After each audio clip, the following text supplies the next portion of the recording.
Okay, we're here with Dugan Bridges, and he's with Visionaire Pictures and Taliesin. Talien's Nexus? Taliesin next. Taliesin Nexus. Okay, I know I was going to get that one wrong.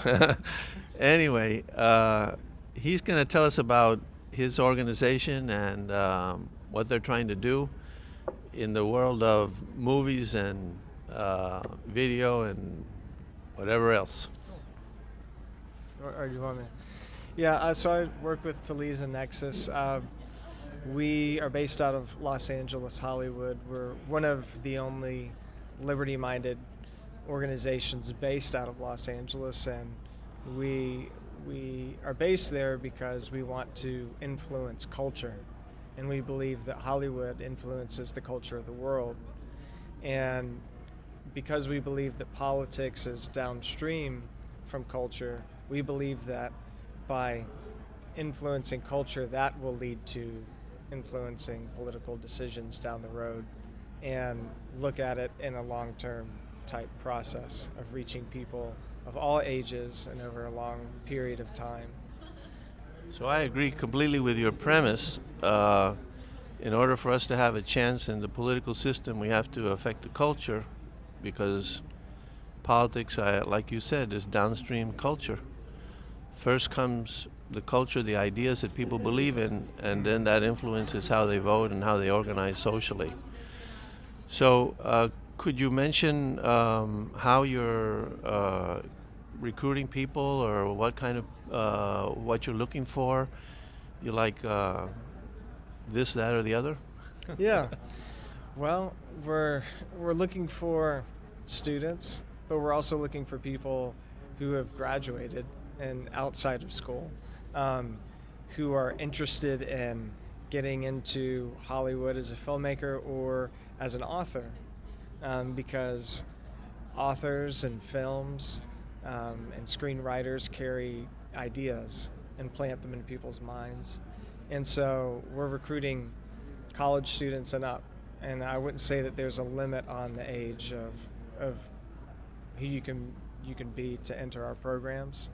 And we pair you in groups with mentors who are best-selling authors, screenwriters who have actually sold screenplays in Hollywood, people who have feet on the ground actually doing this for a living, that can be a mentor, because one of the keys to success is having a mentor who can help you skip the mistakes that you would make on your own. Well, I can't help but remember what I thought would be my mentor, who was Vince Vaughn. He loves my interviews, and he flew me into Hollywood, first class there.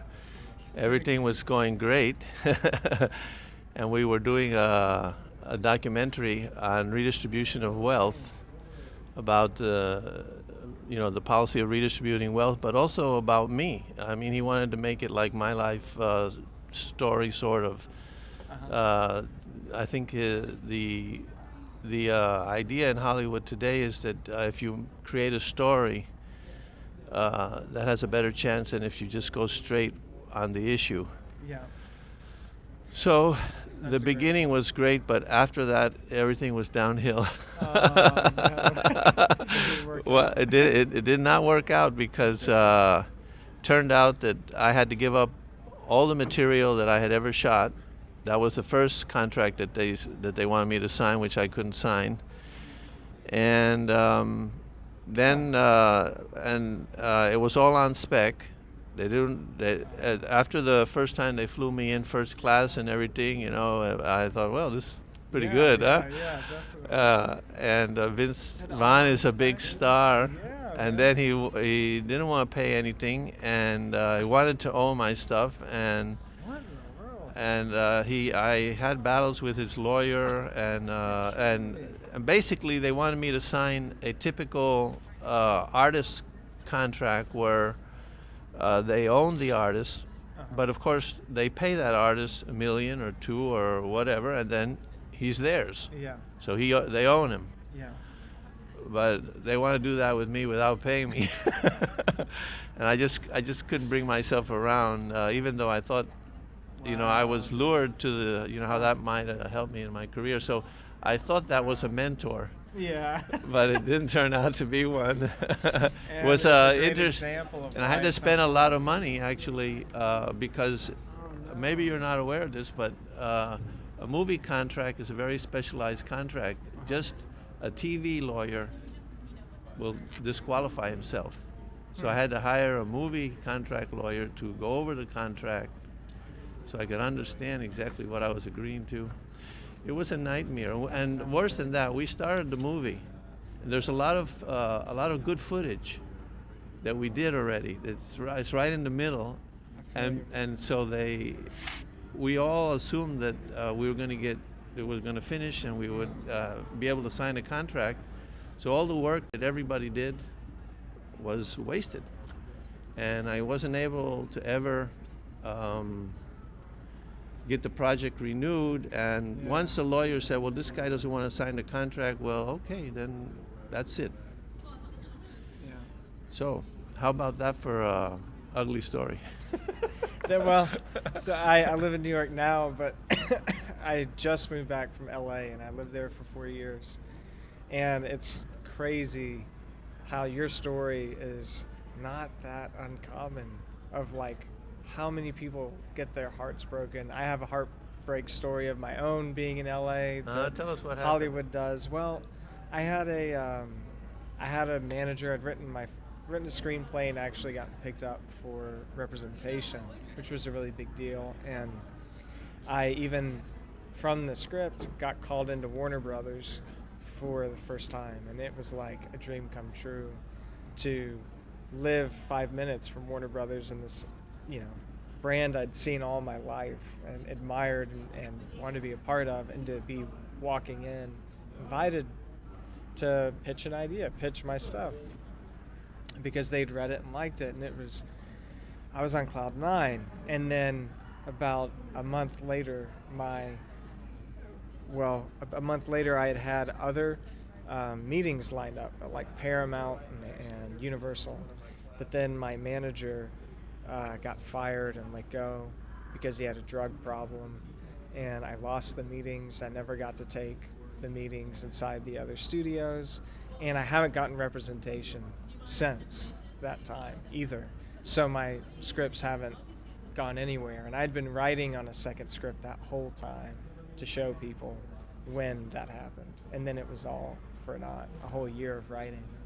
And so, yeah, there's heartbreak stories are not that uncommon in Hollywood, and that's why it actually is so important to have an organization like this one, which I have gone through many of the programs, because it just gives moral support. I mean, it gives moral support, it gives mentorship, so they can tell you, like, don't worry, pick your head up, this is what you need to do next to keep going.